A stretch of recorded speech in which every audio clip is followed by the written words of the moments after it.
नमस्कार, आप देख रहे हैं पंजाब केसरी टीवी और मैं हूं आपके साथ दिशांत कुमार। संपूर्ण हिमाचल में सबसे पहले नजर डालते हैं अब तक की हेडलाइंस पर। सीएम जयराम ठाकुर ने किया प्रगतिशील हिमाचल स्थापना के 75 वर्ष समारोह का शुभारंभ। कहा, चुनौतियों के बाद भी हिमाचल में हुई अभूतपूर्व प्रगति। प्रधानमंत्री ग्राम सड़क योजना ने बदली हिमाचल की तकदीर। कांग्रेस विधायक सतपाल रायजादा ने पार्टी में मतभेद के दिए संकेत। कांग्रेस नेताओं को दो टूक, कहा तेरी मेरी ना करे नेता, आपसी मतभेद की जगह जिताऊ उम्मीदवार पर करे फोकस। पब्लिक सर्विस कमीशन के चेयरमैन की नियुक्ति का मामला। रामलाल ठाकुर ने शपथ न होने पर उठाए सवाल। सरकार पर जड़े गोरख धंधा चलाने के आरोप। कहा, रात के अंधेरे में सरकार कर रही नियुक्तियां।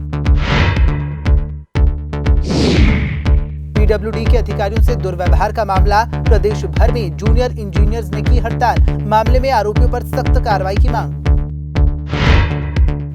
अब खबरें विस्तार से। हिमाचल प्रदेश की 75वीं वर्षगांठ के उपलक्ष्य में आज मुख्यमंत्री जयराम ठाकुर कांगड़ा के इंदौरा और फतेहपुर के दौरे पर पहुंचे, जहां पर भाजपा कार्यकर्ताओं ने मुख्यमंत्री का जोरदार स्वागत किया। वहीं सीएम जयराम ठाकुर ने प्रगतिशील हिमाचल की स्थापना के 75 वर्ष समारोह का शुभारंभ किया। उन्होंने कहा कि युवा पीढ़ी को आज आजादी के संघर्ष व आज तक की विकास यात्रा को बताने के लिए ये कार्यक्रम आयोजित हुआ है। वहीं उन्होंने प्रदेश में हुए विकास को लेकर कहा कि हिमाचल प्रदेश में लगभग 50% सड़कें महत्वाकांक्षी प्रधानमंत्री ग्राम सड़क योजना के अंतर्गत निर्मित की गई हैं और इसका पूरा श्रेय पूर्व प्रधानमंत्री अटल बिहारी वाजपेयी को जाता है, जिनका हिमाचल प्रदेश के प्रति सदैव स्नेहपूर्ण भाव रहा।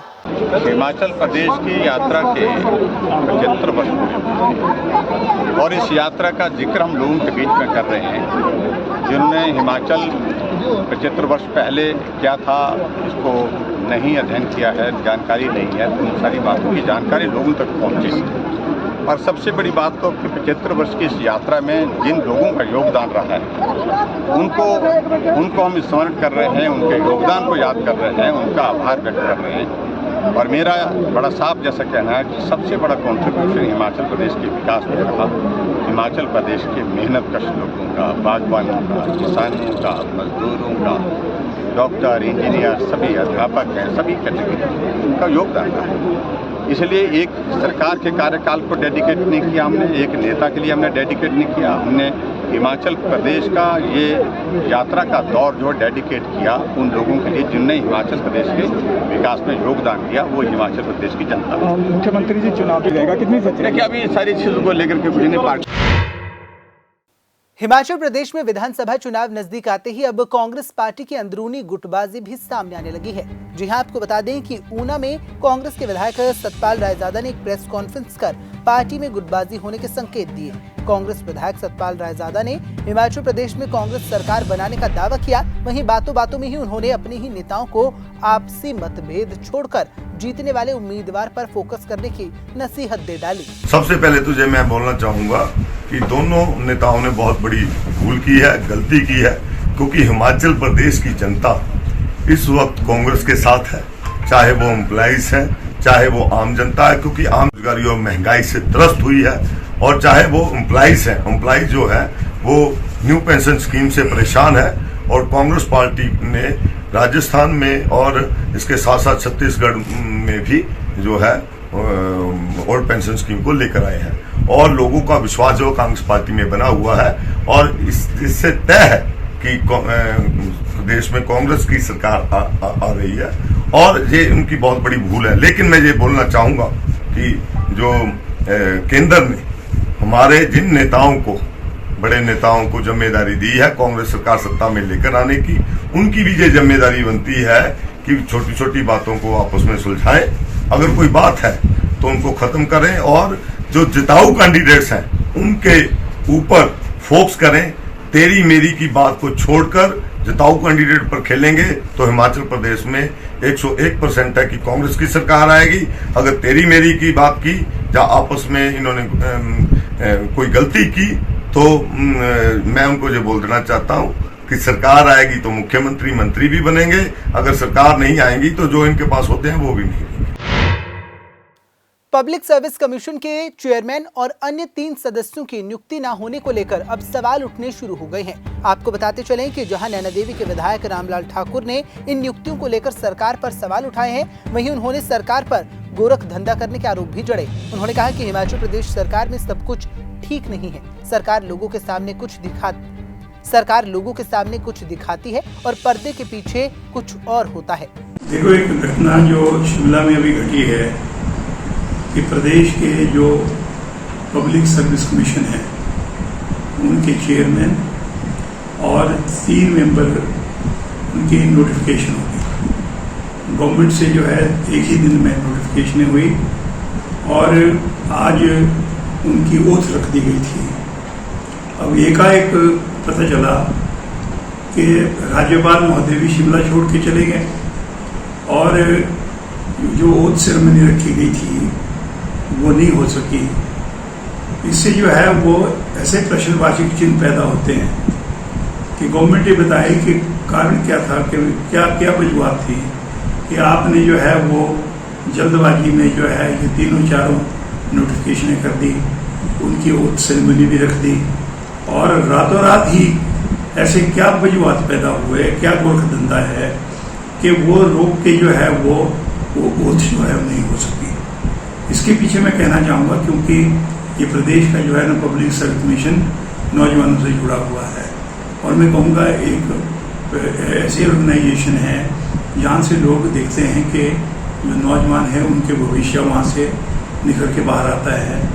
तो कारण क्या है कि उसकी जो अपॉइंटमेंट होनी है, उन अपॉइंटमेंट्स के पीछे जो है ये प्रश्नवाची चिन्ह क्यों लगे हैं, ये हिमाचल प्रदेश के लोग जो है वो जानना चाह रहे हैं और ये जानना चाह रहे हैं कि ये क्या गोरख धंधा है जिस गोरख धंधे में पब्लिक सर्विस कमीशन को भी लपेटा गया है।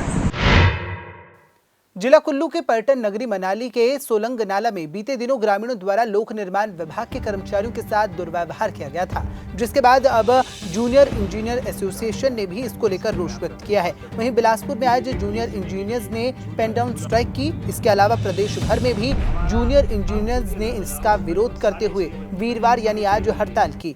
जूनियर इंजीनियर एसोसिएशन बिलासपुर ने प्रशासन व लोक निर्माण विभाग के अधिकारियों से मांग रखी कि जिन व्यक्तियों के द्वारा ये दुर्व्यवहार किया गया है उन पर सख्त से सख्त कार्रवाई की जाए ताकि उनके कर्मचारियों को न्याय मिल सके। कनिष्ठ अभियंता संघ हिमाचल प्रदेश का राज्य प्रधान बोल रहा हूँ। जैसा आप सभी को विदित है, पेपरों के द्वारा भी पता लगा कि कुल्लू में हमारे कनिष्ठ अभियंताओं के साथ बहुत बड़ा दुर्व्यवहार किया गया और उन्हें लगभग 6.5 घंटे तक झूले पे लटकाया गया, जो बहुत ही निंदनीय है। और वहाँ पे पब्लिक थोड़ी होने के बावजूद भी वहाँ पे मौके पे जो अधिकारी थे, प्रशासनिक अधिकारी थे, वो भी मौजूद थे। उनकी मौजूदगी में भी इतना लंबा अरसा लगा और उन जेईओं के साथ क्या बीती होगी जो 6.5 घंटे लगभग उस झूले पे लटके रहे। तो आज जो ये विरोध है ये कुल्लू में कंटिन्यू किया जा रहा है पेन डाउन स्ट्राइक का, और पूरे हिमाचल में हमारी सभी जोनों के जो अधिकारी हैं वो आज अपने अपने जोन लेवल पे इसका विरोध कर रहे हैं। और मैं माननीय मुख्यमंत्री से ये मांग करता हूँ कि उन लोगों के विरुद्ध और उन प्रशासनिक अधिकारियों के विरुद्ध भी कार्रवाई की जाए और भविष्य में इस प्रकार की घटना न घटी, इसके लिए भी आवश्यक कदम उठाए जाएं। क्योंकि जेई जो है, वैसे तो हमारे जो मुख्यमंत्री हैं वो माननीय जयराम ठाकुर जी, उनके पास ही हमारा विभाग है और उनके विभाग में ही ऐसा हो रहा है, तो ये बहुत बड़ी शर्मनाक बात है। तो मैं उनसे अनुरोध करता हूँ कि इस प्रकार की घटना ना घटे और दोषियों पे ऊपर उचित कार्रवाई हो, यही मेरा अनुरोध है। धन्यवाद। हिमाचल प्रदेश में पिछले विधानसभा चुनाव से पहले भाजपा ने यह दावा किया था कि अगर उनकी सरकार बनती है तो छात्र संघ के चुनाव बहाल किए जाएंगे, लेकिन 5 साल बीत जाने के बावजूद भी अभी तक कॉलेजों में छात्र संघ के चुनाव बहाल नहीं किए गए हैं, जिसको लेकर अब छात्रों में रोष बनता जा रहा है। आपको बता दें कि इस दौरान अखिल भारतीय विद्यार्थी परिषद कुल्लू और मंडी जिला में भी छात्रों ने अपनी मांगों को लेकर जिला उपायुक्त को मुख्यमंत्री के नाम ज्ञापन सौंपा और जल्द से जल्द उनकी मांगों को पूरा करने की मांग की। आज अखिल भारतीय विद्यार्थी परिषद कुल्लू के द्वारा प्रदेश स्तरीय आह्वान पर उपायुक्त महोदय के माध्यम से मुख्यमंत्री जी को ज्ञापन सौंपा जा रहा है। जैसा कि भाजपा ने अपने आने से पहले ये घोषणा की थी कि अगर उनकी सरकार आती है तो छात्र संघ चुनाव बहाल किए जाएंगे, लेकिन आज सरकार को 5 वर्ष का कार्यकाल पूरे होने को है, लेकिन छात्र संघ चुनाव को बहाल नहीं किया गया है। विद्यार्थी परिषद ये स्पष्ट करती है कि अगर जल्द से जल्द छात्र संघ चुनावों को बहाल नहीं किया गया तो इसका परिणाम प्रदेश सरकार आने वाले चुनावों में भुगतेगी। उसके साथ ही यूजी और पीजी का जो रिजल्ट आया है उसमें भी अनियमितताएं देखने को मिल रही है, उस पर जल्द से जल्द उन अनियमितताओं को दूर किया जाए। आज अखिल भारतीय विद्यार्थी परिषद सरदार पटेल विश्वविद्यालय मंडी इकाई के द्वारा जो है डीसी साहब को जो ज्ञापन सौंपा गया है, जिसमें हमारी कुछ प्रदेश स्तरीय मांगे हैं। जो प्रदेश स्तरीय हमारी कुछ मांगे हैं उसको लेकर जो है डीसी महोदय को ज्ञापन दिया गया है। जो हमारे पूरे प्रदेश भर में जो है इसके लिए स्टेट कॉल जो चली हुई है, इसमें जो है हम हर पूरे प्रदेश में जितने भी कॉलेज हैं वो सारी इकाइयाँ जो हैं जिला डीसी को जो ज्ञापन दे रही है। तो हम चाहते हैं कि डीसी साहब जो है जल्द से जल्द इसको मुख्यमंत्री तक पहुँचाएँ। हमारी कुछ प्रमुख मांगे यह रहेंगी इसमें, जो छात्र संघ चुनाव है वो जल्द से जल्द बहाल किया जाए। और जो हमारे हम देखते हैं जितने भी हमारे कॉलेजेस हैं उधर गर्ल्स कॉमन रूम की सुविधा नहीं है। तो इस प्रकार की मांगों को लेकर जो है आज हमने डीसी ऑफिस में जो है ज्ञापन दिया गया है और हम उनसे चाहेंगे कि इन मांगों को जल्द से जल्द पूरा किया जाए, नहीं तो विद्यार्थी परिषद जो है उग्र आंदोलन करने से भी पीछे नहीं हटेगी। जिला सोलन में हुई जिला परिषद की बैठकें अब चर्चाओं का विषय बन गई है, क्योंकि बैठक में सदस्य ही अब इस बैठक को चाय पकौड़े तक सीमित बता रहे हैं। जी हां, सोलन के जिला परिषद सदस्य मनोज ठाकुर ने बैठक में विकास विषयों पर होने वाली चर्चा को केवल चाय पकौड़ों तक सीमित बताया। उन्होंने कहा कि जिला परिषद की बैठकों में विकास कार्यों को लेकर चर्चाएं नहीं की जाती हैं। अधिकारियों को आवश्यक दिशा निर्देश दिए जाते हैं, लेकिन वे उसके बावजूद भी कार्य नहीं करते हैं, जिसकी वजह से प्रतिनिधि बैठक में नहीं पहुंच रहे हैं। वहीं उन्होंने इस बैठक को केवल चाय पकौड़े खाकर ही इतिश्री करने वाली बैठक बताया। बहुत स्पष्ट रूप से कहना चाहता हूं, लेकिन कई बार लोग समझते नहीं है तो उनको जरा दूसरे तरीके से समझाना पड़ता है कि हम यहाँ चाय पानी के लिए नहीं आते हैं। हमारा इस बैठक में आने का मकसद ये नहीं है कि हम यहाँ चाय पकौड़े खाएं, पिएं, गपशप मारें और उसके बाद घर चले जाएं। हमारा ये जो त्रैमासिक बैठकें होती हैं, इसका मकसद ये है कि जो काम पिछली बैठक में हमने कार्य किए या सवाल पूछे गए या जनहित के जो मुद्दे उठाए गए, उसके ऊपर अधिकारियों द्वारा कितना संज्ञान लिया गया और उनका किस प्रकार से उनका निष्पादन किया गया, इस बात के लिए होता है। तो ये अगर जो भी लोग यहाँ मीटिंग में आते हैं, वैसे तो देखने में ये आ रहा है कि बहुत सारे विभाग के लोग आते ही नहीं हैं, वो जिला परिषद को सीरियसली लेते ही नहीं हैं। तो हम उनको ये बताना चाह रहे थे कि ये जिला परिषद शीर्ष संस्था है पंचायती राज की, इसको थोड़ा सीरियसली ले, अन्यथा उनके खिलाफ फिर अनुशासनात्मक कार्रवाई जो भी नोटिस वगैरह इशू होना होता है वो जरूर किया जाएगा। और सिर्फ चाय पानी के लिए या एक फॉर्मेलिटी के लिए इस मीटिंग को ना समझा जाए कि ये एक फॉर्मल मीटिंग है।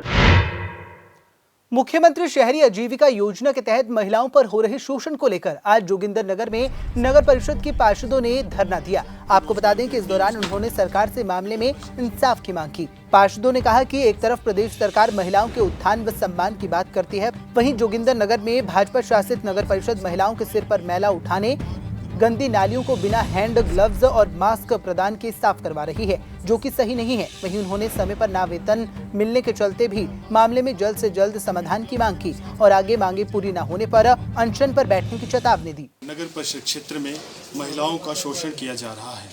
इसके अंतर्गत इस योजना में साफ साफ कहा गया है कि महिलाओं व पुरुषों को जो रोजगार दिया जाएगा वह उनके घर के नज़दीक व उनके वार्ड में ही सुनिश्चित किया जाएगा। लेकिन नगर परिषद जोगिंदरनगर में महिलाओं को एक वार्ड से दूसरे वार्ड में कार्य करने के लिए भेजा जा रहा है, जिस कारण मैं समझता हूं कि ये जो योजना है इसका पूर्णतः जो है इसको पलटने का प्रयास जो है नगर परिषद प्रशासन कर रहा है। इसी के साथ साथ जहां सर्वोच्च न्यायालय ने मैला ढोने की परंपरा पर जो है सख्त आदेश प्रशासन व सरकार को दे रखे हैं, उसका भी मैं समझता हूं कि नगर परिषद प्रशासन जो है उसके खिलाफ जाकर जो है इन महिलाओं से ऐसी मल मूत्र और ऐसी गंदगी जिसमें जो मरे हुए कुत्ते के बच्चे दफनाए गए हैं, ऐसी गंदगी सिर पर उठवाकर जो है अन्य जगह पर फेंकवा रही है। इसी प्रकार नगर परिषद क्षेत्र में जो सालों से नालियां बंद पड़ी थी, जिसमें सीवरेज की लीकेज की गंदगी और अन्य गंदगी, ऐसी गंदगी उन नालियों में पड़ी थी, इन महिलाओं व पुरुषों से बिना हैंड ग्लव्स व मास्क प्रदान किए जो है वो साफ करवाई जा रही है। हिमाचल प्रदेश के साथ साथ जिला सोलन में लगातार कोरोना के मामले बढ़ते जा रहे हैं। हालांकि इस दौरान सुखद बात यह है कि अभी तक होम आइसोलेशन में ही कोरोना वायरस से पीड़ित मरीज घर पर ही ठीक हो रहे हैं। जिला स्वास्थ्य अधिकारी डॉक्टर अमित रंजन की माने तो जिला सोलन में लगातार कोरोना के मामले सामने आ रहे हैं, लेकिन होम आइसोलेशन में ही लोग ठीक हो रहे हैं। लोग घर पे ही कोरोना संक्रमण के प्रति सावधानियां बरत रहे हैं। वहीं उन्होंने लोगों से अपील की है कि कोरोना वायरस के बचाव के लिए वे सावधानी बरतने के साथ साथ वैक्सीनेशन की बूस्टर डोज भी लगाएं, ताकि बढ़ते कोरोना पर लगाम लग सके। कोविड में उसी तरह से केसेस तो आ रहे हैं, लेकिन हॉस्पिटलाइजेशन रेट बहुत कम है और पेशेंट्स जो हैं वो होम आइसोलेशन में ही रिकवर कर रहे हैं। लेकिन इसके साथ साथ मैं आपके माध्यम से एक चीज़ कोविड वैक्सीनेशन के ऊपर स्ट्रेस देना चाहूँगा, क्योंकि ये सरकार की जो एक नीति थी कि जिसके तहत इन्होंने 30 सितंबर तक इसका टारगेट रखा था कि तब तक हमने प्रिकॉशन डोज पूरी करनी है और तब तक इन 75 डेज़ में फ्री प्रिकॉशन डोज देने का गवर्नमेंट ने निर्णय लिया था।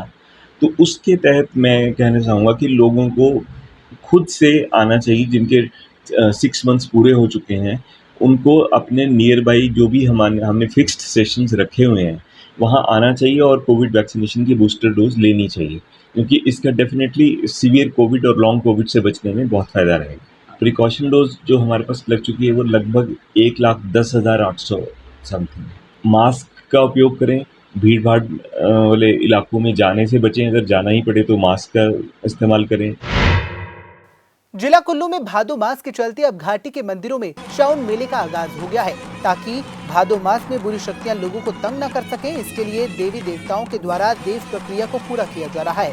तो वहीं भादो मास में अपने अपने इलाकों में भी लोग देवी देवताओं द्वारा सुरक्षा घेरा बना रहे हैं। वहीं जिला मुख्यालय स्थित ढालपुर में देवता वीरनाथ गौहरी ने बिच्छू बूटी के साथ देव खेलकर बुरी शक्तियों को दूर भगाया। वीरवार को देवता गौहरी अपने मंदिर से ढोल नगाड़ों की थाप पर करानी सौह के लिए निकले, जहां पर देव परंपराओं का निर्वहन करते हुए गुर ने बिच्छू बूटी के साथ देव खेल किया।